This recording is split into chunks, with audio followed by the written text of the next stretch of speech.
So let's start today's lecture. Last class में हमने आपको प्रोविजन फॉर डेप्रिसिएशन का एक सेल्फ क्वेश्चन करवाया था, कंप्लीट मैंने आपको समझा दिया था ना। अब उसके अंदर ना ये जो क्वेश्चन है जो आपकी बुक में 29 दी है, 29 के बाद फिर 30th है, ये दो इंपॉर्टेंट क्वेश्चन हैं जो अगर आते हैं तो एग्जाम में यही आते हैं, इसी टाइप के क्वेश्चन आते हैं एग्जाम में ना। यहाँ पर क्या होता है कि आपको बीच में से स्टार्ट करते हैं, फर्नीचर या मशीन जो भी है, दे स्टार्ट इन बिटवीन, आपको स्टार्टिंग से स्टार्ट नहीं करते। जैसे हमने लास्ट क्लास में क्वेश्चन किया था, उसमें क्या था याद है कि हमने एक मशीन परचेज की, फिर उस मशीन पे पहले साल लगाया क्या डेप्रिसिएशन, फिर आपने एक मशीन और परचेज की, फिर उस पर डेप्रिसिएशन लगाया। तो क्वेश्चन हम स्टार्ट करते हैं, या क्वेश्चन में भी ये दिया होता है x purchase machine for ₹1 lakh on 1 अप्रैल। फिर हमें पता होता है कि हर एक मशीन पे कितना कितना डेप्रिसिएशन लगा है। अगर नोट किया आपने ना ध्यान से, क्या किया था हमने याद है, जब हमने मशीन को बेचा था, जितना डेप्रिसिएशन प्रोविजन अकाउंट में गया था, हमने प्रोविजन अकाउंट में से निकाल के मशीन अकाउंट में वापस कर दिया था। लेकिन अब यहाँ प्रॉब्लम ये है कि ये फर्नीचर मेरे सामने परचेज नहीं किया गया। फर्नीचर मशीन एक ही बात है, कोई भी फिक्स एसेट हो सकती है। अब ये फर्नीचर मेरे सामने परचेज नहीं किया गया, बस मुझे बताया जाएगा कि ये फर्नीचर मेरे पास है। और सबसे बड़ी बात, मैं पूरा फर्नीचर नहीं बेचूंगा, मैं फर्नीचर का एक पार्ट सेल करूंगा, फर्नीचर का एक पार्ट सेल करेंगे।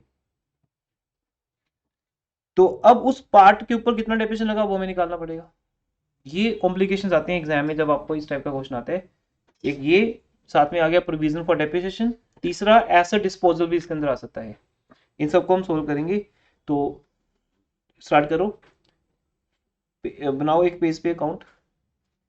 हाफ पेज पे बहुत है, क्योंकि ये 3 साल का क्वेश्चन नहीं होता, ये एक ही साल का होता है। एग्जाम में आने के लिए एज पर मार्क्स भी बढ़िया है, आपको सिर्फ हाफ पेज पे बनाना होता है, 1 साल का सिर्फ। ये सिर्फ 1 साल का क्वेश्चन है, 1 ईयर का।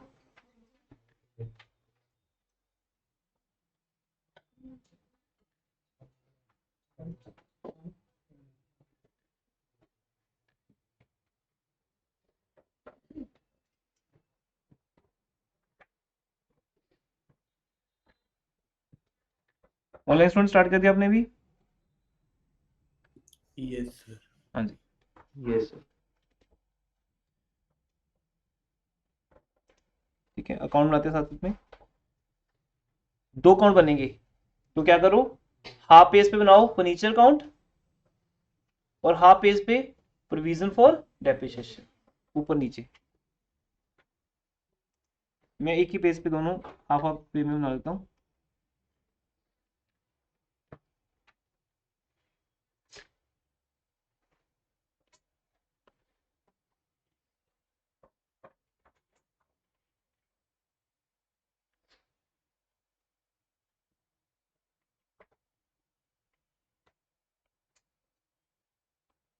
पहले फर्नीचर अकाउंट,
सेकंड में बनेगा प्रोविजन फॉर डेप्रिसिएशन अकाउंट।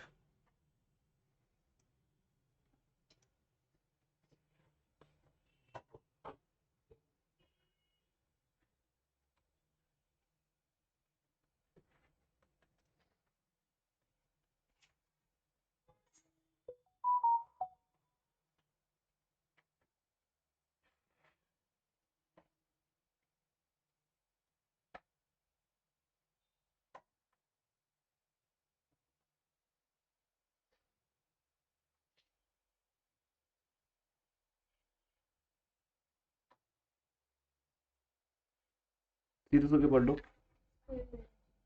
नहीं पीछे कह रहा हूँ, बात चल रही तभी हंस रहे हो। उदित आपको बोल रहा हूँ, बना रहे हो काउंट?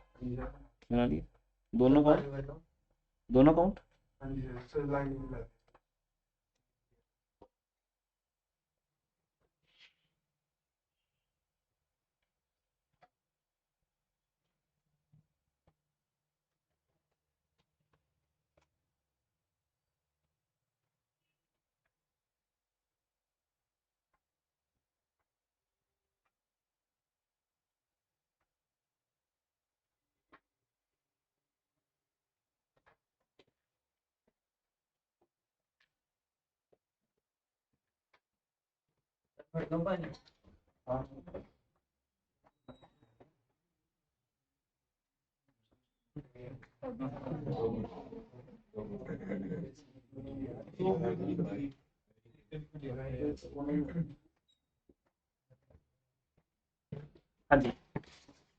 अब क्वेश्चन में चेक करते हैं क्या क्या गिवन है। फॉर्मेट बन गया और यहाँ भी date, particular amount, rupees, debit, credit सब में सेम, ठीक है, लिखा नहीं मैंने। और आई होप बन गए आपके फॉर्मेट्स। चलिए अब क्या लिखा बेटा, इंफॉर्मेशन चेक करते हैं क्वेश्चन में। फर्नीचर काउंट 50,000 का है और उसके ऊपर प्रोविजन जो अभी तक लग चुकी है 22,000 है। किस डेट को? 1 अप्रैल 18। अब आपको पता है जो फर्नीचर काउंट है उसकी नेचर डेबिट होती है बिकॉज वो हमारी एसेट है। प्रोविजन फॉर डेप्रिसिएशन कुछ नहीं है, उसके ऊपर जो डेप्रिसिएशन लग चुका है फर्नीचर के ऊपर उसका एक बैलेंस है, इसलिए इसकी नेचर क्रेडिट है क्योंकि ये फर्नीचर में से माइनस होता है। फर्नीचर का रेसिप्रोकल है। तो हम जब फर्नीचर को बनाएंगे तो हम लिखेंगे फर्नीचर को डेबिट साइड। अच्छा एक और चीज चेक कर लेते हैं, डेट क्या है? 1 अप्रैल 18, 50/22। अब लिखो आप सब लोग साथ में, लिखो everyone. To balance brought down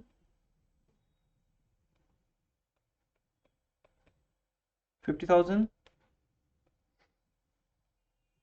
by balance brought down. जब हम खुद क्वेश्चन बनाते थे शुरू से तो 1 साल के बाद बैलेंस आता था ना, मशीन का बैलेंस डेबिट साइड और फर्नीचर का, सॉरी प्रोविजन का क्रेडिट साइड। तो ऐसे यहाँ पे अब प्रोविजन का क्रेडिट साइड, डेट 1 अप्रैल 18 दोनों की, 1 अप्रैल 18, क्वेश्चन नंबर 29, ठीक है।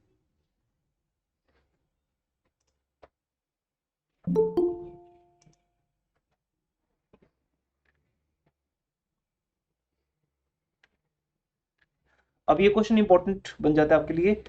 इन्होंने स्टार्टिंग की फर्नीचर से और प्रोविजन काउंट से, आपको बैलेंस दे दिया 1 अप्रैल 18 को, तो हमने उसके बेस पे दो अकाउंट बनाए, फर्नीचर का बैलेंस डेबिट साइड, प्रोविजन का क्रेडिट साइड। समझो कि आपका 3rd ईयर है, बात को अंडरस्टैंड करो बेटा कि ये 3rd ईयर है आपका। नहीं तो हम जब पूरा क्वेश्चन करते थे ये कंप्लीट क्वेश्चन नहीं होता, ये 3 साल का नहीं होता, ये 3rd ईयर का होता है। नहीं तो क्या था, 2 साल हम मशीन खरीदते थे और 3rd ईयर में आके मशीन को बेचते थे। ये सीधा 3rd ईयर शुरू हो गया, इसलिए पिछले 2 साल की स्टोरी आपको वो नीचे बताएगा कि क्या क्या हुआ था, कौन सी मशीन हमने कब खरीदी थी। देखो ध्यान से क्वेश्चन रीड करते हैं, ठीक है। अभी लिखना नहीं कुछ, अभी थोड़ा समझो ध्यान से। ऑन 1 अक्टूबर 18, इसी साल एक पार्ट फर्नीचर का, मशीन का या फर्नीचर का एक पार्ट हमने दक्ष बेटा आप आगे आ जाओ, थोड़ा अलग अलग, दक्ष आगे आ जाओ, ठीक है। आप इधर आ जाओ, थोड़ा सा प्रॉपर दिखेगा। आप इधर आ जाओ, इधर आ जाओ, फिर यहाँ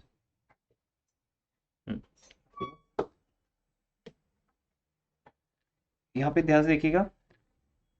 1 अक्टूबर 18 को हमने एक फर्नीचर का पार्ट बेचा जो हमने कब खरीदा था? 1 अप्रैल 14 को। कितने का? 20,000। अब इस एक लाइन में सारा क्वेश्चन है ये। अगर ये फर्नीचर 20,000 वाला मैंने खरीदा होता या इसकी पूरी वैल्यू की होती, जैसे मान लो पूरा फर्नीचर कितने का है? 50,000 का। अब बता सकते कि ये 50,000 कब खरीदा होगा हमने, ये तो नहीं पता हमें। हमें ये नहीं पता ना कि ये 50,000 का फर्नीचर हमने कब खरीदा था, हमें तो ये बताया गया कि इस 50,000 के फर्नीचर के अंदर एक फर्नीचर है, एक छोटा सा फर्नीचर है जो 20,000 का खरीदा था, किस डेट को, 1 अप्रैल को। इसके अलावा अब देखो इसके दो पार्ट हो गए, एक 20,000 वाला फर्नीचर हो गया जिसकी बात हो रही है, और इसके अलावा बाकी का फर्नीचर क्या है, 30,000 का है। अब वो 30,000 में कितना कितना फर्नीचर है, कब को खरीदा, कोई इंफॉर्मेशन नहीं है। तो हमें कुछ नहीं पता कि 50,000 कब खरीदा गया था, बस इतना पता है कि ये 20,000 का फर्नीचर हमने 4 साल पहले परचेज किया था, जो आज हम बेच रहे हैं। इसलिए हम कोई यूनिटरी मेथड, जैसे अधिराज उस दिन तुम कह रहे थे कि कोई यूनिटरी मेथड लगा के मैं निकाल रहा हूँ, नहीं आ रहा आंसर, नहीं आएगा। यूनिटरी मेथड तब लगता है जब आपको ये पता हो कि 50,000 भी हमने 1 अप्रैल 18 को परचेज किया, फिर उसका एक पार्ट उसमें 20,000 का था। फिर हम सोच सकते हैं कि उस 50,000 की अगर आज वैल्यू अगर माइनस करते हैं हम, 50 माइनस 22 कितना हो गया, 28।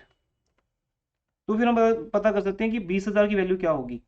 अभी ऐसा कुछ पॉसिबल नहीं जो अभी तक आपने सीखा, ये नई चीज है आपके लिए। इसलिए ये यहाँ पे रिकमेंडेड है कि इस 20,000 वाले फर्नीचर की स्टोरी आपको एक अलग से वर्किंग नोट में बनानी पड़ेगी। तो अब हम इसका एक वर्किंग नोट बनाते हैं। दूसरा हमें चाहिए होगा रेट। रेट कितना है, 10% पर एनम। मेथड कौन सा है, original cost. Original cost rate 10% per annum. अब हम यहाँ पे डेफिनेशन लगाते हैं।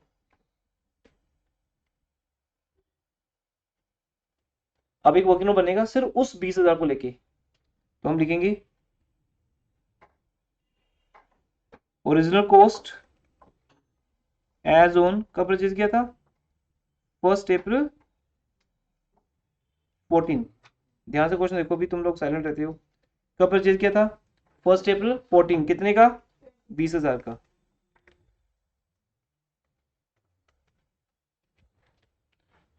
उसमें से माइनस कर दो डेप्रिसिएशन फॉर फर्स्ट ईयर।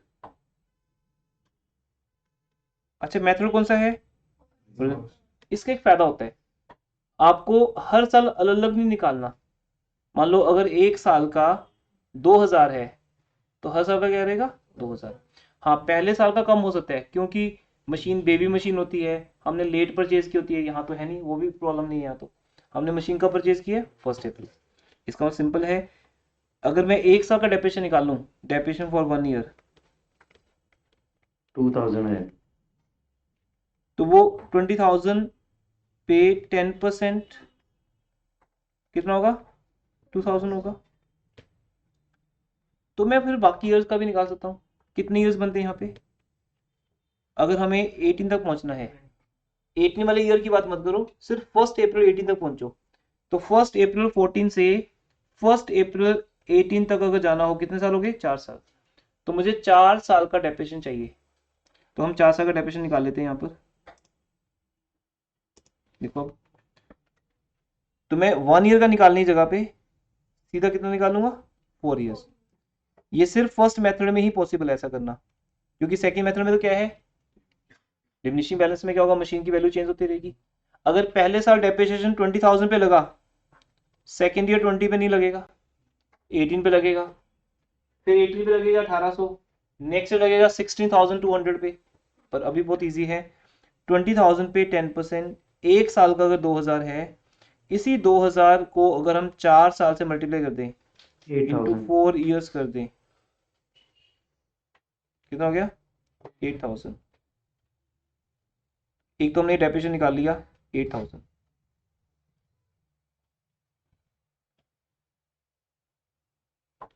अब इस 8,000 को माइनस भी कर देते हैं, एक वर्किंग बन गया आपका कि जो मशीन हमने 20,000 की खरीदी थी, किस डेट को, 1 अप्रैल 14, उस पे 4 साल का डेप्रिसिएशन माइनस करने के बाद उसकी वैल्यू 12,000 रहेगी, और वो ओरिजिनल कॉस्ट से क्या आ जाएगी, बुक वैल्यू। ओरिजिनल कॉस्ट से हम कहां पहुंच गए, बुक वैल्यू पे। बुक वैल्यू, तो बुक वैल्यू एज ऑन 1 अप्रैल 18। पहले तो ये क्लियर हो गया। सिंपल है। तो 4 साल पहले मशीन 20,000 की खरीदी थी और 4 साल में डेप्रिसिएशन लगा 8,000, वैल्यू रहेगी 12,000। अब हम इसको बेच रहे हैं यहाँ पे, कब बेच रहे हैं, कब बेच रहे हैं 1 अक्टूबर 18 को। तो इसका मतलब 6 महीने का डेप्रिसिएशन और माइनस होगा, minus depreciation for 6 months, 6 months का डेप्रिसिएशन और माइनस होगा। सर यहाँ पे लिखा है no depreciation was charged on the asset in the year of sale. अच्छा, अगर ये लिखा है फिर हम नहीं लगाएंगे। ये देखिए यहाँ पे लिखा है no depreciation was charged on the asset in the year of sale. अगर ये लिखा है तो मतलब एक स्पेशल लाइन होगी कि हम जिस साल मशीन बेचेंगे उस साल डेप्रिसिएशन चार्ज, फिर आपने मशीन कब बेची डजंट मैटर। मान लो अगर हम जुलाई में बेचे, अक्टूबर में, दिसंबर में, डेप्रिसिएशन तो लगाना ही नहीं। तो इसलिए जिस साल हम मशीन बेचेंगे उस साल डेप्रिसिएशन चार्ज नहीं करेंगे। तो कोई बात नहीं, स्टेप तो बनता है हमारा। अगर हम बोलते हैं लेस डेप्रिसिएशन फॉर 6 मंथ्स, अब ये डेप्रिसिएशन हमें नहीं लगाना, लगाना ही नहीं हमें, डेप्रिसिएशन तो नहीं लगाना। चलो कितनी सेल की,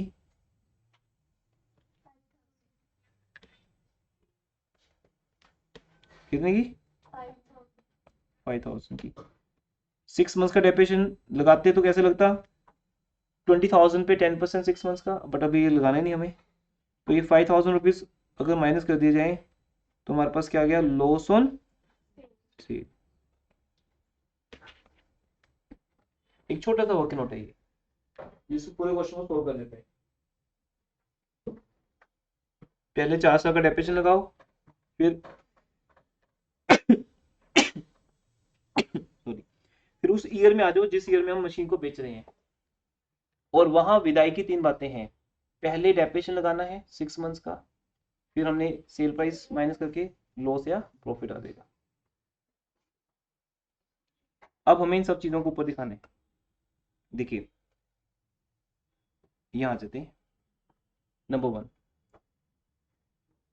जिस साल हम मशीन बेचते हैं उस साल की डेट लिखते हैं 1 अक्टूबर 18। ठीक है, और आपको पता है यहाँ पर सबसे पहले क्या आता है, जब मशीन बेचते हैं तो विदाई की 3 बातें होती हैं। सबसे पहले डेप्रिसिएशन आता है, लेकिन अब आपको पता है डेप्रिसिएशन वर्ड चेंज हो गया है। यस, बस अब डेप्रिसिएशन की जगह पे क्या आएगा, बाय प्रोविजन फॉर डेप्रिसिएशन। तो वो है आपका आज तक का टोटल डेप्रिसिएशन जो इस 22,000 में इंक्लूड है। अब बेटा अब यहाँ पे समझ नहीं पाते, थोड़ा ध्यान से समझो।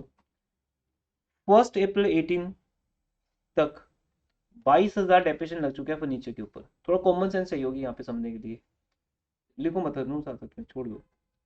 ये 22,000 का जो डेप्रिसिएशन लग चुका है, ये 1 अप्रैल 18 तक लग चुका है, जिसके अंदर इस वाले फर्नीचर का कितना इंक्लूड है, 8,000। रिपीट कर रहा हूं, जब हम विदाई की 3 बातें स्टार्ट करते हैं तो पहली है provision for depreciation.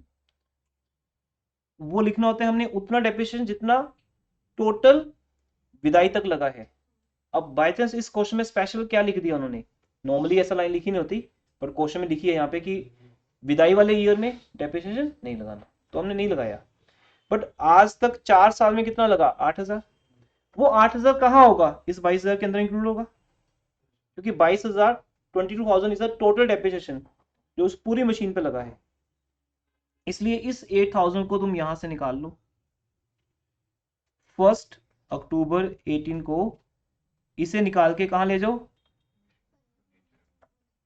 Furniture account में, फर्नीचर अकाउंट में ले जाओ। तो 8,000 हमने फर्नीचर अकाउंट में ले गए, यहाँ आ गया 8,000। अदरवाइज इस क्वेश्चन में अगर ऐसा नहीं होता तो मान लेते हैं यहाँ, अब समझाने के लिए बोल रहा हूँ सिर्फ, इस क्वेश्चन में लिखना नहीं है। तो मैं 20,000 पे 10% 6 मंथ्स का डेप्रिसिएशन भी लगाता, जैसा मैं नेक्स्ट क्वेश्चन में करूंगा अभी। तो डेप्रिसिएशन कितना आता, 1,000। ये 1,000 का डेप्रिसिएशन हम और डालते, क्योंकि वो तो हमने डाला नहीं साल का, तो पिछले 4, अभी बस यही कॉमन सेंस है यहाँ पे जहाँ पे स्टूडेंट मिस्टेक करते हैं। पिछले 4 साल का डेप्रिसिएशन तो ऑलरेडी 22,000 के अंदर डल चुका है, क्योंकि वो तो एक ओपनिंग वैल्यू दिया 1 अप्रैल 2018 को। इस साल का फर्स्ट फर्स्ट अक्टूबर 18 तक का डेप्रिसिएशन अगर मैं डालता बाय डेप्रिसिएशन, तो वो 6 मंथ्स का मैं डालता अंदर इसके अंदर, तो मतलब हमारे पीगी बैंक में 22,000 तो ऑलरेडी पड़े हैं, लेकिन 1,000 रुपये हमने और डाल दिया। अब हम यहां से कितने निकालेंगे? 8,000 तो पिछले 4 साल के, 1,000 और जो हमने डाला, तो हम यहां से कितने निकालेंगे? 9। सिर्फ समझाने के लिए ऐसा बोल रहा हूं। और यहां पे भी 9,000 आ जाएगा। लेकिन अब ऐसा नहीं है, अब इस साल का डेप्रिसिएशन नहीं लगना बस, क्योंकि लगाना नहीं मना कर दिया, इसलिए मैं यहां पे भी नील कर रहा हूं यहां पे भी डैश आ रहे हैं,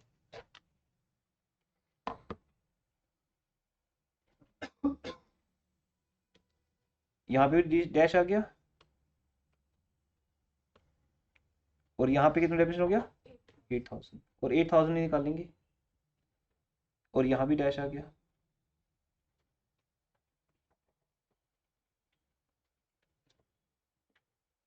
लेकिन याद ना, हमारा विदाई का पहला स्टेप यही रहेगा जो सबसे इंपॉर्टेंट है। क्या? पहले हम क्या लगाते हैं? डेप्रिसिएशन कहाँ तक? जिस डेट को हमने बेचना है। और प्रोविजन वाले पार्ट में वो पार्ट डेप्रिसिएशन जो हमने इस साल लगाया है, वो हमने प्रोविजन में डालना है, डालते ही निकाल लेना, क्योंकि डेप्रिसिएशन सीधा मशीन अकाउंट में नहीं दिखा सकते। वो पहले 1,000 यहाँ आएगा, फिर हम यहाँ से निकाल लेंगे, क्योंकि पीगी बैंक में पहले पैसे डाल लेंगे तभी तो निकालेंगे ना, ये रूल है बस। अब लेकिन मैंने डेप्रिसिएशन डाला भी नहीं इसमें 1,000, क्योंकि मुझे लगाना ही नहीं है, तो मैंने सिर्फ वो डेप्रिसिएशन निकाल लिया जो इसके अंदर ऑलरेडी लगा हुआ था। तो सिंपल, जिस साल मशीन बेचेंगे उस साल प्रोविजन अकाउंट में से डेप्रिसिएशन निकल के कहाँ आ जाएगा? फर्नीचर अकाउंट में आ जाएगा। वो आ गया फर्नीचर अकाउंट में 8,000, और यहाँ आ गया। ये होगी पहली बात विदाई की। दूसरी, हम सेल कर रहे हैं बाय कैश या बैंक अकाउंट, कितने की सेल कर रहे हैं? 5,000 की। अब देखो ये सब चीज़ें यहाँ भी हो रही हैं, पहले 8,000 माइनस हो गया, फिर 5,000 माइनस हो गया, तो बचा कितना? 7,000। तो 20,000 के तीन तीन पार्ट्स हो गए। 8,000 आज तक का डेप्रिसिएशन, 5,000 की बेच रहे हैं, और 7,000 का क्या हुआ? लॉस। अगर डेप्रिसिएशन और लगाते आप तो डेप्रिसिएशन होता 9,000 का, लॉस कम हो जाता। बात एक ही है, डेप्रिसिएशन भी तुम्हारा एक्सपेंस है, तुम डेप्रिसिएशन लगाओ या लॉस लगाओ, पीएल में जाना तो डेबिट साइड ही है, तो इसलिए कोई फर्क नहीं पड़ता। अगर मशीन 6 महीने यूज करके बेच दोगे तो डेप्रिसिएशन बढ़ जाएगा, लॉस कम हो जाएगा। अब यहाँ पे हमने डेप्रिसिएशन लगाया नहीं, अब इस तरह से, अब यहाँ आपने दिखा देना है बाय लॉस, मशीन सेल कर दी और वहां पे हमें लॉस हो गया, बाय लॉस ऑन सेल।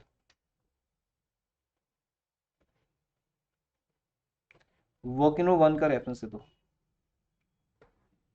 बस अब ईयर के एंड पे आ गया।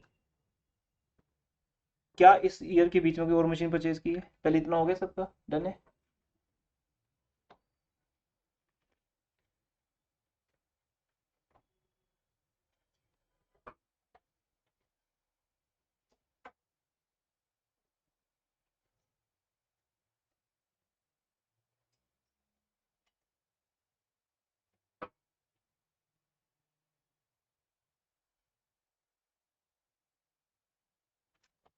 चलें क्वेश्चन में वापस।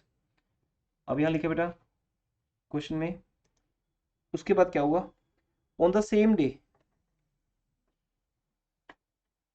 On the same day, same date, a new furniture costing rupees 25,000 was purchased।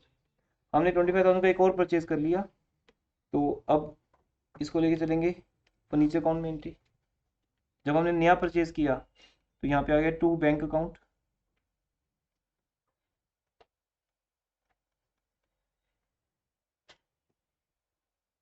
First October 18 को 25,000 का फर्नीचर हमने और परचेज कर लिया। अब इस ईयर के एंड पे आ जाओ, 31 मार्च 19 को हम बैलेंस निकाल देंगे। 50,000 का फर्नीचर पहले था, 25 का और परचेज कर लिया, टोटल कितना हो गया 75। 75,000 में से ये 20 वाला निकल गया तो कितना रह गया 55। 75 माइनस 20, 75,000 में से 20,000 का फर्नीचर बेच दिया। ये 20,000 का फर्नीचर हमने 4 साल पहले खरीदा था, तो इससे 4 साल का डेप्रिसिएशन कितना लगा 8,000, वो हमें देखना था बस। तो ये आपका आंसर आ गया, चेक कर लो, ये आपका आंसर होना चाहिए। ठीक है, ये आपका आंसर आ गया 55,000। Balance of furniture count on 31 मार्च 19, 55,000। उसके बाद लास्ट पॉइंट है इस क्वेश्चन का।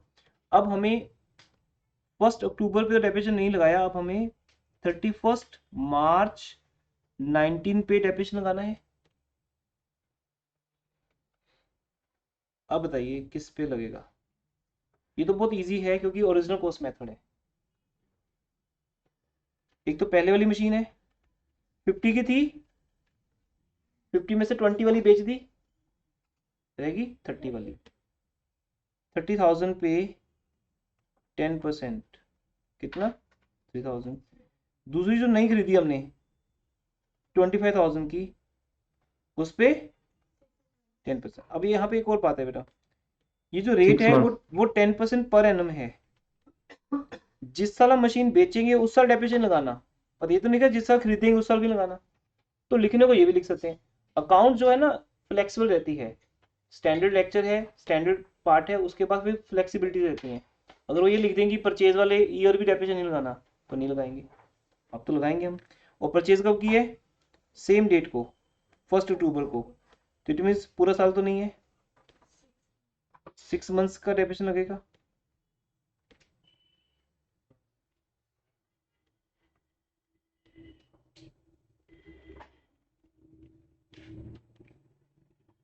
तो 26 टू 50 में से 8,000 माइनस कर दो, 18 टू 50 आ गया।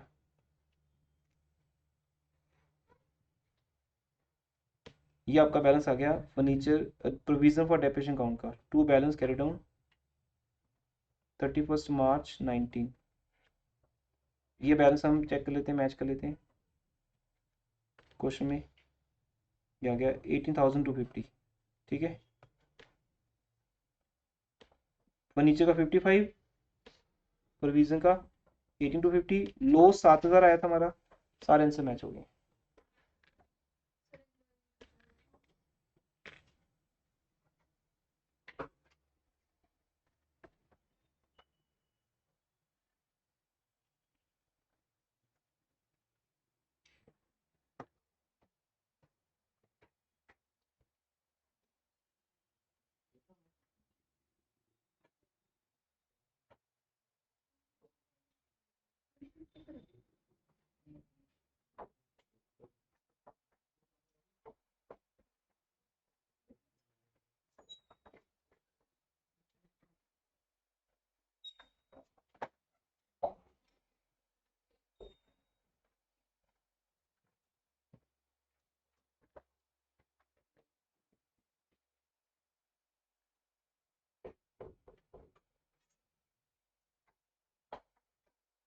गुरु आपने क्लास लगाई थी इकोनॉमिक्स की?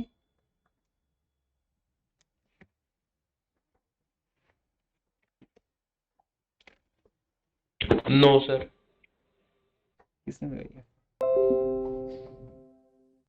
सर कौन सी जो अभी हुई थी स्टैट्स की? हाँ हाँ हाँ, लगाई थी। फिर भी आपने लगाई थी। Yes sir. क्या हुआ स्टैट्स क्लास में? सर मैम ने वो सैम्पल पेपर डिस्कस किए थे, 2 करवाए थे साथ साथ। दो सैंपल, सैंपल 1 एंड 2। वो जो आज ग्रुप में भेजे हैं वो वाले। हाँ जी, आगे बढ़ते हैं। मैम कह रहे थे सर मॉक टेस्ट लेंगे मैम, जैसे आपके साथ ही, तो ओके ठीक है, मैं कर लेता हूँ बात उनसे।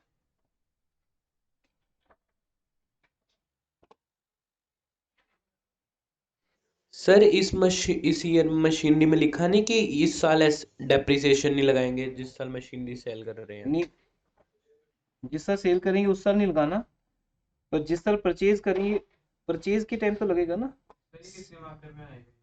ये 6 to 8 marks, 6 to 8 marks. Clear हो गया डाउट आपका? Yes sir. आगे चलते हैं। अब ऐसे ही एक और क्वेश्चन है आपके सामने 30th, बिल्कुल सेम है। हाँ जी, नहीं बस एक करान दो मुझे, फिर आपको होमवर्क में मिलेंगे वो क्वेश्चन। अब 30th क्वेश्चन के अंदर सेम क्वेश्चन है, आपको ही करना है, साथ साथ करो, बस साथ में बनाओ, दो फॉर्मेट्स बनाओ साथ में।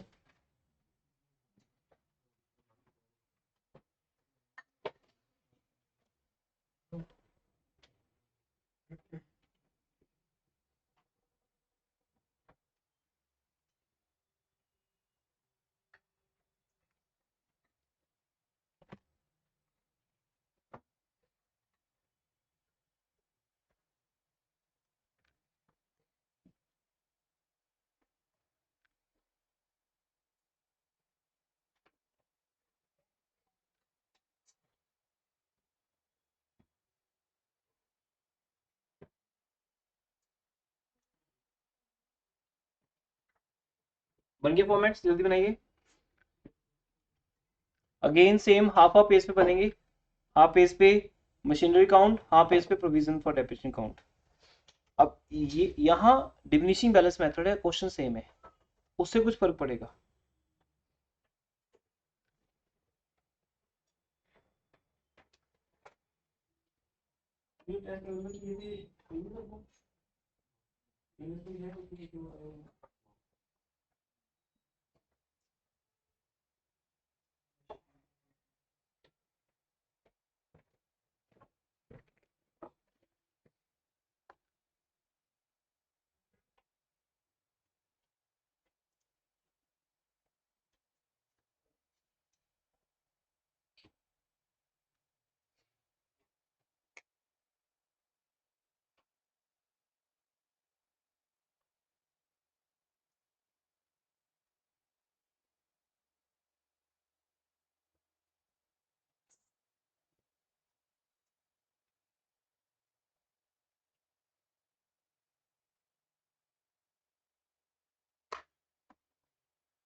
अब देखिए, हमारे पास मशीन का बैलेंस है 10 लाख, और उसके ऊपर टोटल डेप्रिसिएशन लगे 4,05,000 का। अब अगर मुझे इस मशीन की बुक वैल्यू निकालनी हो तो माइनस कर दो बस, 10 लाख और 4,05,000। अब मेरे पास ऑलरेडी बना हुआ है फॉर्मेट्स, मैं इसी में चेंज कर दूंगा। इसकी पिक शेयर कर दिया ग्रुप के अंदर। देखिए 4,05,000 प्रोविजन का बैलेंस है,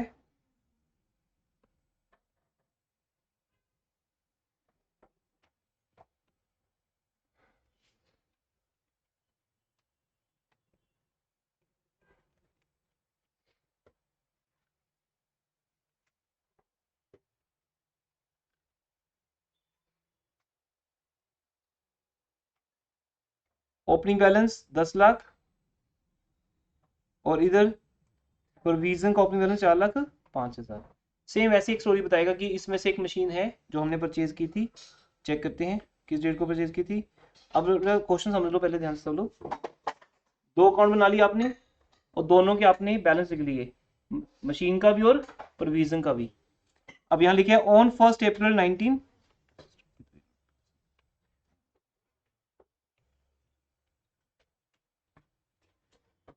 on 1st April 19, machine which had a cost of 2 lakh। अब हम यहाँ पे 19 में खड़े हैं, जिसको हमने परचेज किया था कब, 2016 में। बस अब आप 1 अक्टूबर 16 से लेकर 1 अप्रैल 19 तक का एक वर्किंग नोट बनाओ। लेकिन रेट क्या है, 10%। कौन सा मेथड, रिड्यूसिंग बैलेंस मेथड या डिमिनिशिंग बैलेंस मेथड, याद होगा सबको। रेट 10%, मेथड 2 है। 2 लाख की खरीदी थी, किस डेट को, 1 अक्टूबर 16 को। अब देखिए अगेन वर्किंग नोट में आ जाएंगे, यहाँ लिखेंगे original cost of machine on 1 अक्टूबर 16, 2 लाख की मशीन है।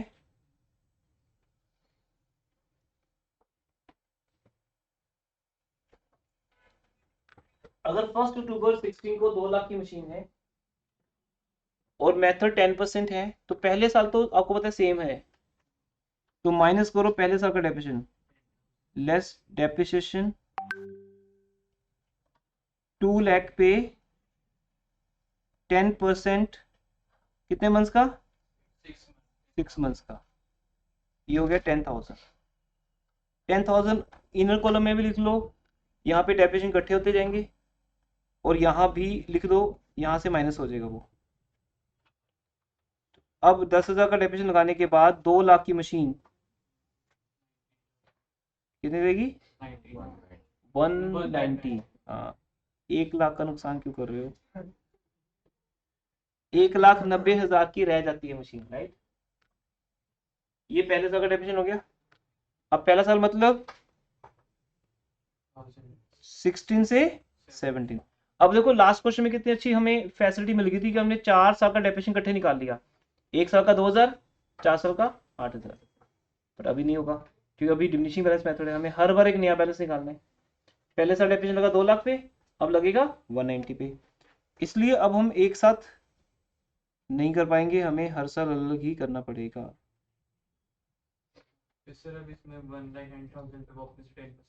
हाँ जी, यहाँ फिर लगेगा लेस डेप्रिसिएशन 1,90,000 पे 10% पूरे साल का, अभी तो फुल ईयर का लगेगा 19,000। यहाँ भी लिखो 19,000, ठीक है। क्यों लिख रहे? क्योंकि हमें डेप्रिसिएशन भी चाहिए होगा टोटल कितना लगा। तो पहले साल का 10,000, अगले साल का 19,000, और 19 उधर से माइनस भी हो गया, माइनस कर दो, कितना रह गया? 171। ये डेप्रिसिएशन हो गया 2017-18 का। अब अगले साल फिर आ जाओ, माइनस डेप्रिसिएशन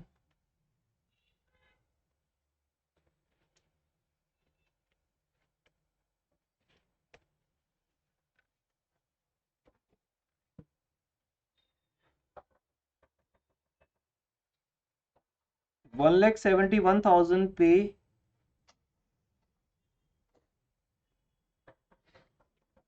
10%, 17,000 पूरे साल का 171,000। ये हो गया 2018-19 का। आई थिंक वहां पहुंच गए जिस डेट पे थे, 1 अप्रैल। अब हमारा जो ये जो ईयर है इसमें डेट क्या दी है, चेक कर लो क्या डेट है, चेक करो 1 अप्रैल 19। बेटा यहाँ पे आ गई 1 अप्रैल 19, 1 अप्रैल 19, और यहाँ भी 1 अप्रैल 19। अब हम 19 तक पहुंच गए, देखो चेक करो, इसमें 3 साल हो गए, 1 2 3। पहले साल 10,000, अगले साल 19,000 क्योंकि पहला साल 6 महीने का था, बेबी मशीन थी। अगले साल 19,000, थर्ड ईयर 17,100। अब हम 1 अप्रैल 19 पे पहुंच गए और ये मशीन की बुक वैल्यू आ गई, बुक वैल्यू एज ऑन 1 अप्रैल 19। तो ये माइनस कर दो,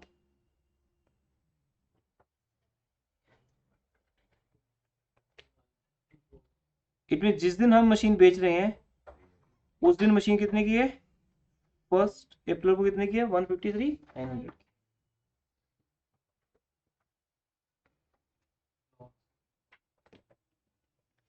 अब डेट क्या है बेचने की, चेक करो किस डेट को बेच रहे हैं हम। 1 अक्टूबर। 1 अक्टूबर को या बेटा 1 अप्रैल को, चेक करो। 1 अप्रैल को ही बेच रहे हैं, ये देखो 1 अक्टूबर 16 को तो खरीदी थी हमने, ये तो परचेज डेट है नो सर, 2016 में। 1 अक्टूबर was sold for 80,000। हाँ, हम 1 अप्रैल 1819 को बेच रहे हैं बेटा ये, अच्छा अच्छा, ठीक है ठीक है। ठीक है। इसको अच्छे से रीड कर लीजिए, कोई प्रॉब्लम नहीं। 1 अप्रैल 19 को हमने एक मशीन बेची जिसकी कॉस्ट 2 लाख थी। कब खरीदी थी? अक्टूबर 16, बेची तो अप्रैल 19। अब देखो लास्ट क्वेश्चन में उसने मना कर दिया था डेप्रिसिएशन लगाने से, यहाँ मना तो नहीं किया पर डेट 1 अप्रैल है तो लगा ही नहीं सकते। और डेप्रिसिएशन के स्टेप को भूलना नहीं है, अगर ये 1 अप्रैल की जगह पे 1 मई होता तो 1 मंथ का लगता, तो अभी खैर नहीं लगा रहे। 80,000 का बेच देते हैं, ये देखिए। लेकिन फिर भी याद रखना बेटा, मैं यहाँ पे लिख देता हूँ ताकि आपको याद रहे, यहाँ डेप्रिसिएशन लगेगा 153,900 पे 10%। अगर कुछ यहाँ पे टाइम होता 1 मंथ 2 मंथ, अभी तो नहीं है, 0 मंथ है क्योंकि डेट क्या है 1 अप्रैल। तो 1 अप्रैल से 1 अप्रैल 0 हो गए। अब हम विदाई की दूसरी बात करेंगे, यहाँ से विदाई शुरू होगी। सेल पहले डेप्रिसिएशन अमाउंट। लगा, फिर हमने लिखा सेल प्राइस, हमने बेची कितने की? 80,000 की। तो बेटा आपको लॉस हो गया यहाँ पर। जितना डेप्रिसिएशन अभी तक लगाया उसको ऐड करेंगे, फिर उसको माइनस करेंगे, माइनस ये 80,000। हाँ, पहले लॉस में सेल निकाल लेते हैं यहाँ पर। ये आपका आंसर मैच हो जाएगा, चेक कर लीजिए। लॉस ऑन सेल 73,900 होगा।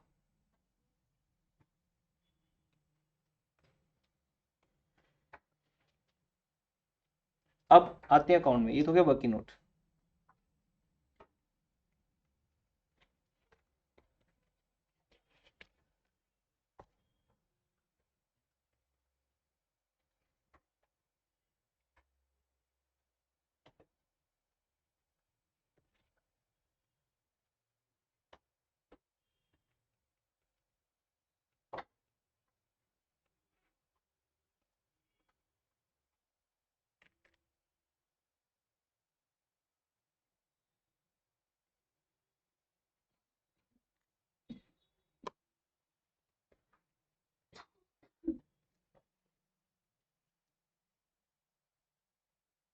ठीक है, अब ऊपर आते हैं। अब आपको पता बेटा यहाँ पे क्या होता है, हम उतना डेप्रिसिएशन निकालते हैं जितना इस पे लगा होता है। तो अभी तक इस मशीन पे, जिसको मशीन को बेच रहे हैं, कितना डेप्रिसिएशन लगा है वो यहाँ से ऐड कर लेते हैं। देखो तीनों का ऐड कर लो, यहाँ तक टोटल कर लेते हैं। 10 प्लस 19 29 प्लस 17, 46,100। इट मीन्स सिर्फ इस मशीन पे डेप्रिसिएशन लगा है 46,100। और इस साल का हमने लगाया नहीं, 0 है, तो इस साल का भी ऐड करते हैं। बट पिछले 3 साल तो लगा, जिस साल बेची उस साल 1 अप्रैल को बेची तो इसलिए नहीं लगा। पिछले 3 साल का जब मैंने ऐड कर लिया 46,100, तो बेटा ये 46,100 पक्की बात है इसमें इंक्लूड है, क्योंकि प्रोविजन फॉर डेप्रिसिएशन हमारा पिगी बैंक है जिसमें आज तक का पूरा डेप्रिसिएशन इंक्लूड है। मैंने सिर्फ उस मशीन का निकालना है, एक ही बात बार बार बोल रहे हैं, जितना उस मशीन पे लगा है। यहाँ से निकाल के ले जाओ, लेके कहाँ ले जाओ? मशीनरी काउंट में। ये आपका मशीनरी काउंट है।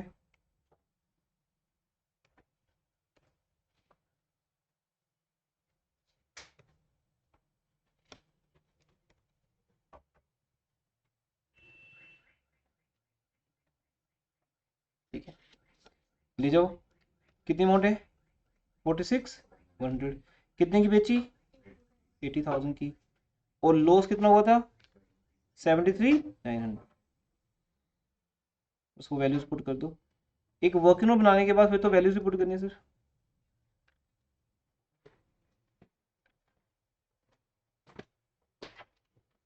मैंने एक ग्रुप बनाया है यहाँ पे।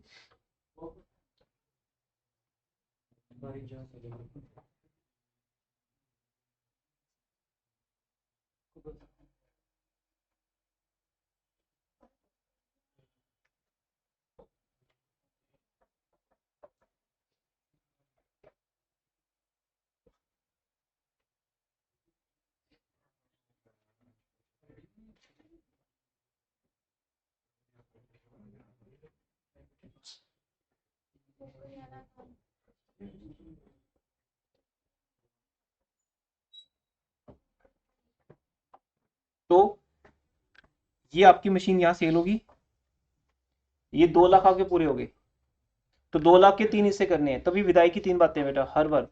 डेप्रिसिएशन लगाओ आज तक का सारा, बेच दो, बाकी लॉस या प्रॉफिट। अब क्या इस साल हमने कोई और मशीन परचेज की?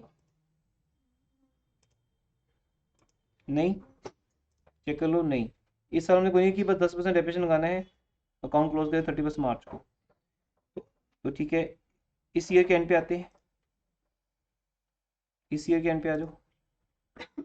अब ईयर के एंड पे क्या होगा? डेप्रिसिएशन लगेगा, किस पे लगेगा? बैलेंस मशीन पे। अब यहाँ थोड़ी सी प्रॉब्लम है स्टूडेंट्स को जो हो जाती है, यहाँ पे थोड़ी सी, यहाँ पे आपको अंडरस्टैंडिंग की जरूरत है। मैं पहले आपको करके दिखाता हूँ ये चीज़। यहाँ देखिए बेटा क्या प्रॉब्लम आती है आपको।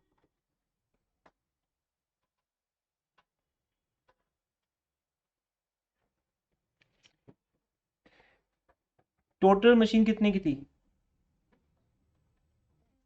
10 लाख की।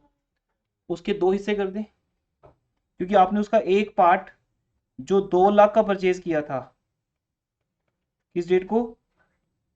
1 अक्टूबर 16 को, वो बेच दिया। और दूसरा पार्ट जिसका कुछ पता नहीं, अता पता कुछ नहीं हमें, बस इतना है कि वो 8 लाख है। जैसे मान लो यहाँ पे 20 टेबल्स पड़े हैं, मान लो उन 20 टेबल्स में से मैं एक टेबल बेच दूं, मैं सिर्फ उसकी स्टोरी बता रहा हूँ कि वो टेबल मैंने कब खरीदा था, बाकी टेबल्स की बात नहीं हो रही। तो जो बैलेंस है वो बाकी टेबल्स रह गए। अगर टोटल 10 लाख की मशीन थी, 2 लाख की निकल गई, बाकी रहेगी 8 लाख की। लेकिन प्रॉब्लम क्या है, अगर ये मेथड 1 होता तो हम डेप्रिसिएशन 2 लाख पे लगाते बेचते वक्त, और बाकी बैलेंस मशीन पे कितने के बेचते? 8 लाख। क्योंकि ओरिजिनल कॉस्ट है ये, 10 लाख क्या है? Original cost. उसमें 2 लाख की गई, 8 लाख की रहेगी। बट यहाँ प्रॉब्लम ये है कि मेथड 2 है। मेथड 2 कहते हैं कि पहले उसकी किस वैल्यू पे जाओ? बुक वैल्यू पे। अब इसकी बुक वैल्यू पे पहुंचना बहुत इजी था, ये देखो ये बहुत इजी था यहाँ पर 2 लाख की बुक वैल्यू पे पहुंचना, क्योंकि मुझे सारी डिटेल गिवन है, मैं हर तरफ से डेप्रिसिएशन लगा सकता हूँ। लेकिन अब ये कब खरीदा था बताओ? 2 लाख का फर्नीचर तो 2016 में खरीदा था, तो कोई एस्टिमेट लगा सकता है कि बाकी का 8 लाख का फर्नीचर कब खरीदा था? कोई एस्टिमेट नहीं हो सकता इसके बारे में। मतलब जैसे मैंने ये माउस 2016 में खरीदा था, अब बताओ बाकी के जो माउस मेरे पास हैं, कीबोर्ड्स हैं, वट वो कब खरीदे थे? मैंने आपको एक की डेट बता दी, बाकी का हिसाब अंदाजा लगाओ। उसके साथ फिर उसी दिन ले लिया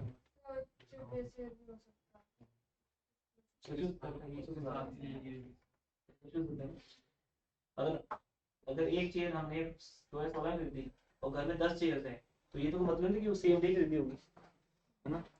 पहले भी खरीदी हो सकती है और बाद में भी, सिंपल है। मैंने एक लैपटॉप 2016 में खरीदा, तो बाकी 3 लैपटॉप कब कब खरीदे, ये आप कैसे बता सकते हो? आपके पास कोई आइडिया नहीं हो सकता।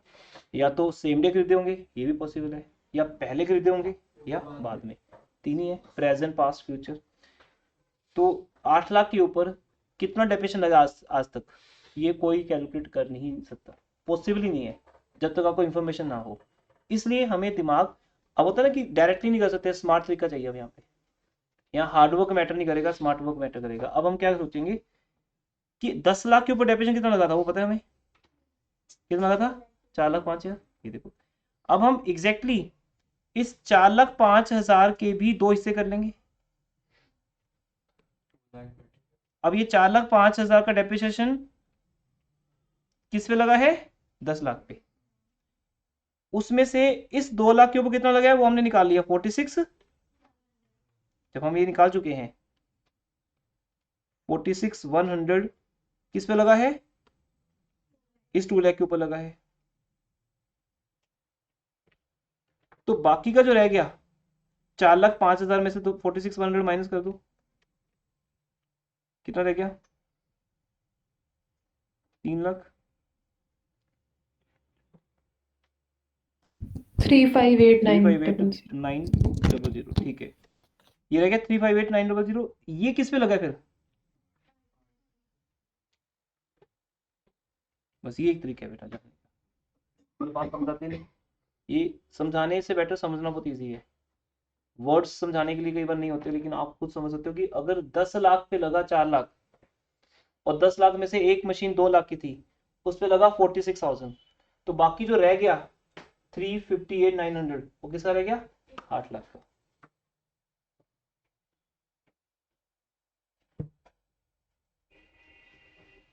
ठीक है, तो अब हम ये समझ गए सब। अब मैं इसको वर्किंग नोट नंबर 2 में कन्वर्ट कर दूंगा।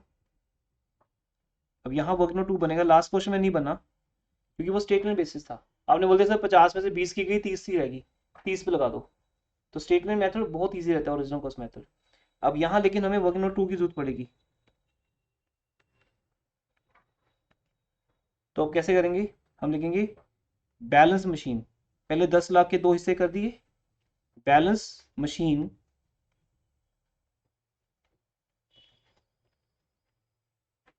Original cost of balance machine. Original cost of balance machine 10 lakh में 8,000 से 2 लाख माइनस कर दें, कितना रह गया? 8 लाख। समझाने के लिए तो हम ऐसे लाइन ड्रॉ कर रहे थे ना, वो तो डिजाइन था एक समझाने के लिए, आपके दिमाग में सेट करने के लिए, और वर्किंग नोट तो आपको ऐसे बनाना पड़ेगा। 8 लाख है, इसमें से माइनस कर दो आज तक की क्या? Provision for depreciation. सिंपल। अगर ओरिजिनल कॉस्ट के 2 हिस्से कर दिए, 10 माइनस 2 रह गया 8, तो प्रोविजन के 2 हिस्से भी करने आते हैं हमें। प्रोविजन थी 4,05,000,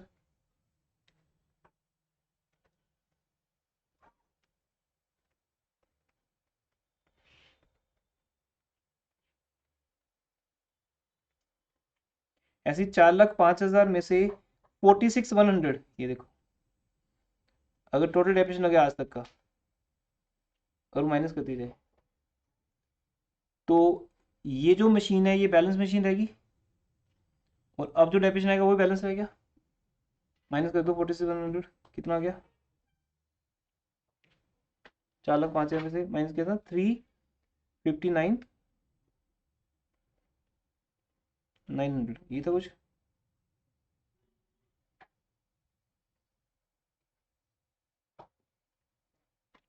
या 358 था, 358,900, तो ये डेप्रिसिएशन आपके से रह गया था 358,900, तो इस पे लगेगा।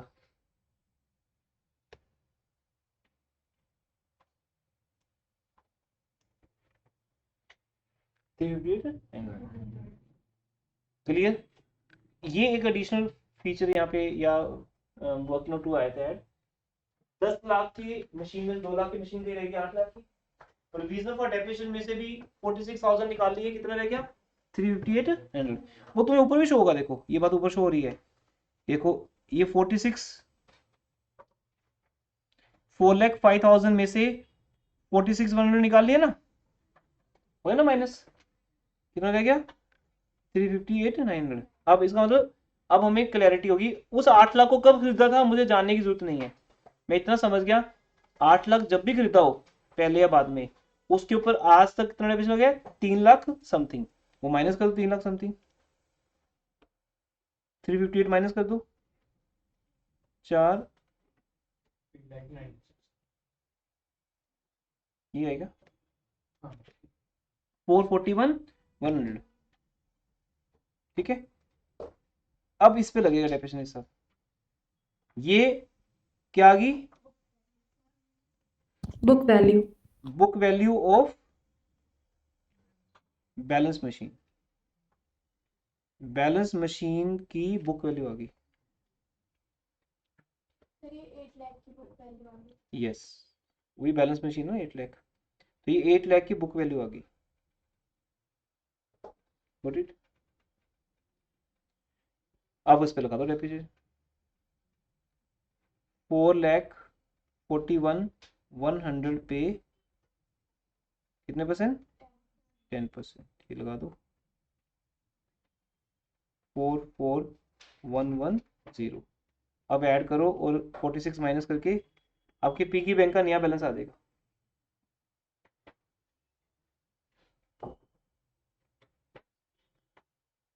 अब यहाँ पे लिखेंगे हम 1 अप्रैल 19, और ये कहाँ जाएगा, मशीन अकाउंट में। जैसे पहले फर्नीचर में गया था, अब किस में जाएगा, मशीन अकाउंट में, और बैलेंस आ जाएगा। करो ऐड भी, ऐड करके माइनस करो। 100 घट गया, 46 दो एक्स्ट्रा में से 4,03,000 तो बन ही रहा है। 4,03,010 रुपीज शायद। सर 31 मार्च 20 में नहीं हो गए हाँ डेप्रिसिएशन? वो कर रहा हूँ सेट ना, क्योंकि वो लास्ट क्वेश्चन का किया हुआ है ना, ये डेट्स अभी चेंज होंगी सारी ना।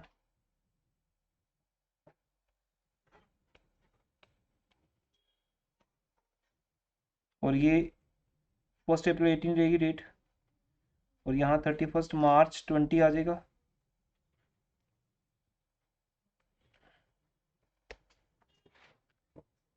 यहाँ भी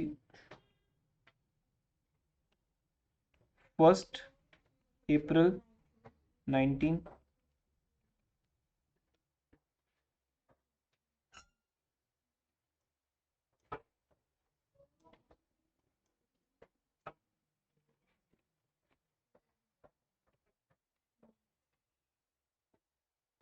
ठीक है। 1 अप्रैल 19 को ओपनिंग बैलेंस, मशीन बेची, और 31 मार्च 20 को मशीन का बैलेंस आ गया।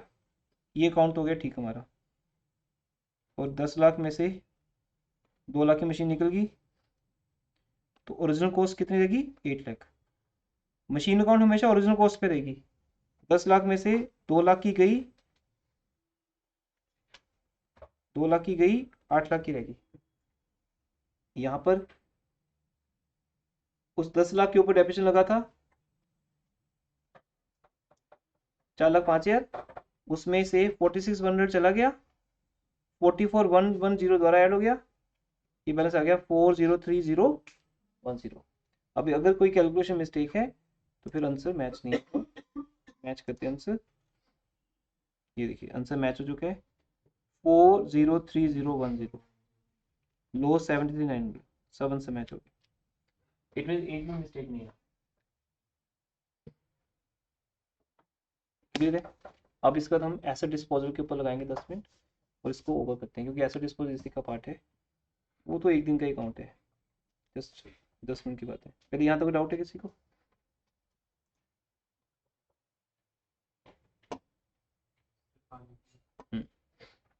अब इसके बाद से आपको इवनिंग में इस टाइम पे आने की नीड नहीं होगी।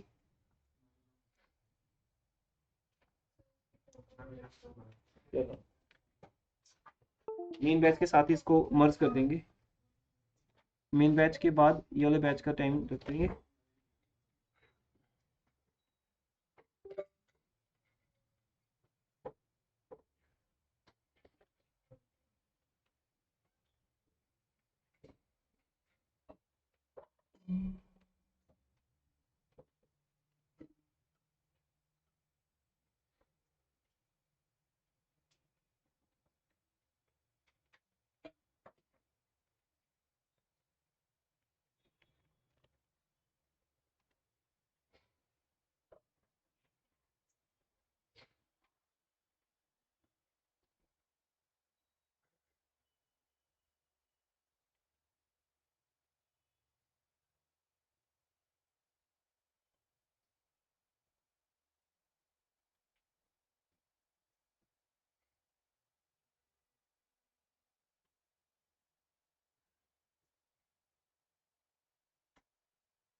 ठीक है जी।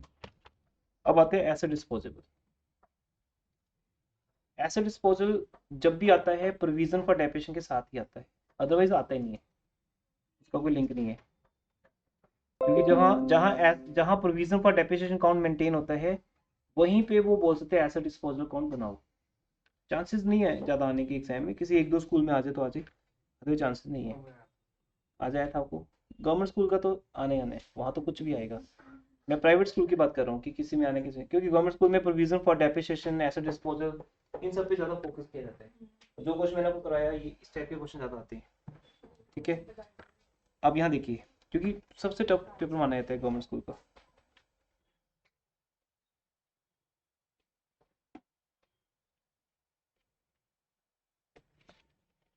अब देखिए यहाँ पर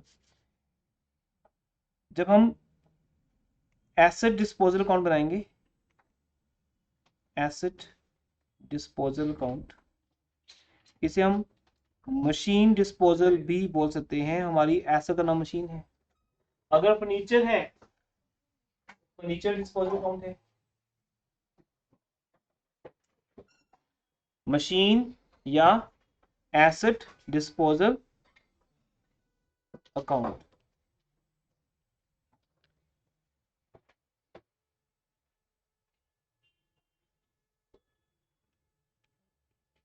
ये सिर्फ 5 मिनट की बात है इसमें। एसेट डिस्पोजल अकाउंट क्या होता है? जितना कुछ भी हम मशीनरी अकाउंट में दिखा रहे हैं, मतलब मेरी विदाई की 3 बातें, वो याद है? विदाई की 3 बातें क्या है? बाय प्रोविजन फॉर डेप्रिसिएशन, क्योंकि डेप्रिसिएशन वर्ड बोल रहे हैं यहाँ पे। डेप्रिसिएशन का लगता है प्रोविजन अकाउंट में, और वहाँ मशीन अकाउंट में बोलते हैं by provision. Provision for depreciation, by bank, by loss. ये तीनों बातें मशीन अकाउंट में ना बोलकर इस अकाउंट में हम लिखेंगे। सर ये हर एक उसके बाद बनाते हैं फिर अगर कहेंगे तो बनेगा। और दूसरा, ये सिर्फ एक दिन बनता है सेल डेट पे, ये पूरे साल के लिए नहीं बनता। आप ऐसे कह लो कि सपोज मुझे इस टेबल को बेचना है, मैंने इस टेबल को किसी ऑनलाइन प्लेटफॉर्म पे डाल दिया कि मुझे इस टेबल को बेचना है। अब जो बायर है वो खरीदने आएगा। अब जैसे हम कोई एसी बेचते हैं, हम OLX पे डाल देते हैं एसी, फिर जिसको परचेज करना वो देखने आएगा। अब मान लो मैं आपकी क्लास ले रहा हूँ तो कोई यहाँ पे देखने आ रहा है एसी, तो मैं डिस्टर्ब हो जाऊंगा। तो मैंने इस एसी को या इस टेबल को निकाल के एक बाहर स्टोर में रख देना है, या बाहर फ्रंट यार्ड में रख देना है, कि कोई भी आएगा वहां से देख लेगा और वहां से ले जाएगा।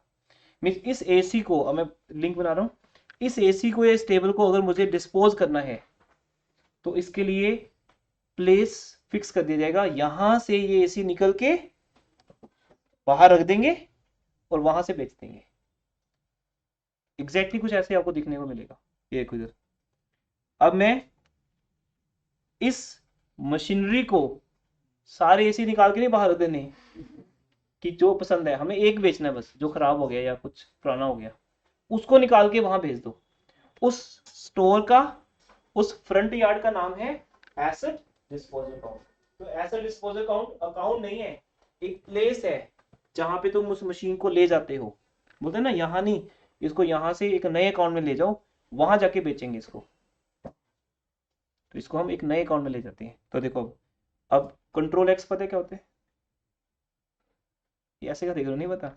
कंट्रोल एक्स नहीं पता क्या होता है? जैसे हम किसी चीज को सिलेक्ट करें तो कट करना होता है ना, वर्ड में, तो कंट्रोल एक्स करते हैं। अब मैं सिलेक्ट कर रहा हूँ, उस पूरे को कट कर लेना। ये देखो, विदाई की 3 बातें दिख रही हैं।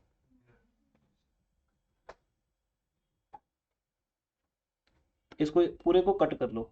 अब मैं कह दूंगा कंट्रोल एक्स।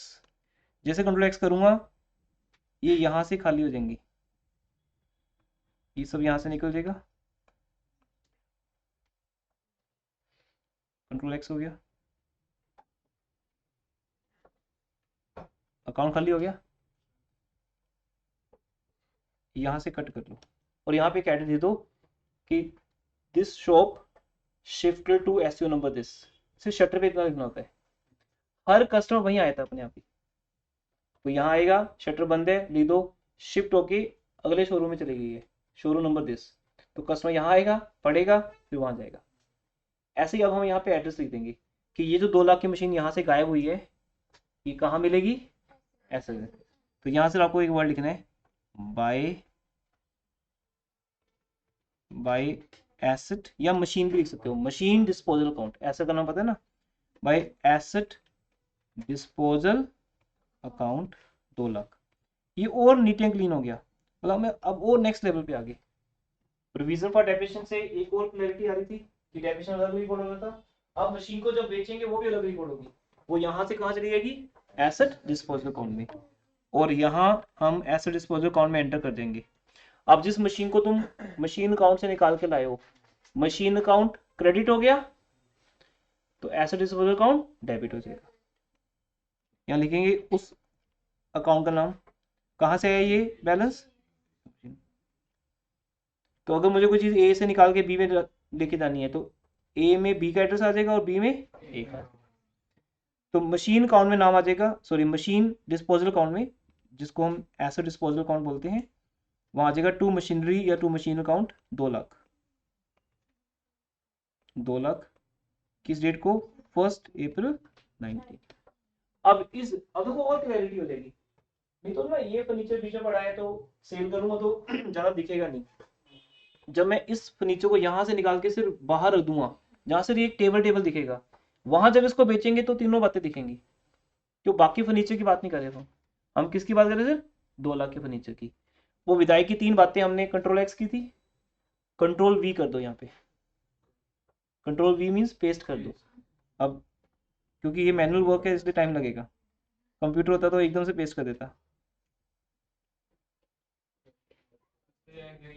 स्टार्टिंग में उन पे लिखते हैं asset। हाँ मतलब जब ये तो सिखा रहा हूँ ना, जब आप एसेट डिस्पोजल अकाउंट के साथ करोगे क्वेश्चन को, फिर तो तुम ये थोड़ी पहले तुम भी लिख के कंट्रोल एक्स करोगे। वो तो अब मैंने समझाया है तो कैसे किया है। आप तो पहले ही क्या लिखोगे, एसेट डिस्पोजल। तो इसलिए जब एसेट डिस्पोजल अकाउंट बनता है तो मीन्स विदाई की 3 बातें हमें मशीन अकाउंट में ना दिखाकर न्यू अकाउंट में दिखानी है। तो यहाँ से न्यू अकाउंट का नाम आ जाता है। पता है, हमने किसी का नाम लगा दिया, बस नेम लग गया, बाय एसेट डिस्पोजल अकाउंट, बस। अब वो सारी बातें यहाँ शो हो जाएंगी। तो मैंने सिर्फ एसेट डिस्पोजल का नाम लगा दिया कि देखो भी ये जो मशीन लेके गया 2 लाख की, कौन लेके गया, एसेट डिस्पोजल। बाकी सारी बातें एसेट डिस्पोजल के ऊपर जाएंगी, उससे पूछी जाएंगी। अब इस 2 लाख की मशीन का क्या किया, बोलेगा 3 चीजें होती हैं विदाई की। पहली, by provision for depreciation 46,100, by bank account, सब अकाउंट है ये, sale 80,000, by loss on sale अगर याद हो वैल्यू 73,900। ये 2 लाख के रुक जो भी पैक नहीं करनी है, बैड हैबिट। सर ये तभी लिखना है ना जब हमें कहा हो एसेट डिस्पोजल बनाना है। ये जब कहा हो तो तभी ये बनाना सारा सर फिर मशीनरी वाले में नहीं आएगा। यस। अब देखो क्लैरिटी होगी कि 2 लाख की मशीन है, उसके 3 हिस्से हो गए। पर यही जब चीज आप ऊपर देखते हो मशीन अकाउंट में, तो हमें अलग से 2 लाख दिखते नहीं कहीं। और अब यहाँ दिख रहे हैं कि 2 लाख का मशीन गया। अब देखो कितने यहाँ भी, जब हम एडिशन करेंगे कुछ भी तो क्लैरिटी और बढ़ जाएगी। 10 लाख में से 2 लाख गए, 8 लाख रहेंगे, ये क्लैरिटी होगी। और उस 2 लाख में से क्या आया और क्या लॉस हुआ, ये होगी। एक और चीज, जब तुम यहाँ लिखोगे, जब तुम लिखोगे टू मशीन अकाउंट, ये तो आपको पता है। अब जो प्रोविजन फॉर डेप्रिसिएशन है वो मशीन अकाउंट में जा नहीं रहा, मशीन की जगह पे कहाँ जा रहा है, एसेट डिस्पोजल। तुम यहाँ भी तो लिखोगे ना टू, तभी तो जाएगा वहां पे, टू एसेट डिस्पोजल अकाउंट, ये पॉइंट। ठीक है, एक मिनट, इतना चेंज आता है बस इसमें। एसेट डिस्पोजल अकाउंट जब बनता है, हर जगह होता है ना कि मैंने हर चीज को एसेट डिस्पोजल अकाउंट में दिखाना है, तो हर जगह एक ही चीज का नाम आता रहेगा, asset disposal, asset disposal. Machine account credit हो जाएगी bye asset disposal, provision debit हो जाएगा टू एसेट डिस्पोजल, और ये सारी बातें वहां जाके मिल जाएंगी। ठीक है जी, ठीक है। अब ओके, आपको होमवर्क में करने हो तो इसके साथ के 2-3 क्वेश्चन दिए हैं ऊपर नीचे वाले, कर सकते हो प्रैक्टिस। ठीक है, अब कल शाम को नहीं मिलते, और जब आप मेन बैच पे आओगे, कल फाइनल काउंट विद एडजस्टमेंट का टेस्ट है, इसमें शाम को मिलने का आइडिया नहीं है। जिनकी ट्यूशंस हैं जो भी, तो आप 3 to 4:30 के स्लॉट में भी आ सकते हो और अपने शाम वाले स्लॉट में भी आ सकते हो, 6:30 वाले स्लॉट में। टेस्ट दोनों में से किसी एक स्लॉट में देना है, लेकिन देना है फाइनल काउंट विद एडजस्टमेंट का। वो परसों डिस्कस होगा, डिस्कस होने के बाद इमीडिएटली मैं रिपीट बैच में आ जाऊंगा और डेप्रेशन के डाउट्स लूंगा अगर कुछ है। अदरवाइज तब तक हम डिसाइड कर लेंगे नेक्स्ट चैप्टर कौन सा करना है आपने। मेरे हिसाब से रेक्टिफिकेशन होना चाहिए, ठीक है ना, ठीक है, एक रिवीजन सही।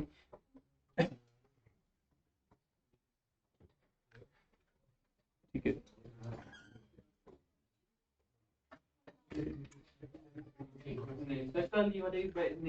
ना इसकी ड्यूटी कल टेस्ट है ना बेटा, टेस्ट देके जा सकते हो फिर आप। परसों मेन बैच में लगाई रहे।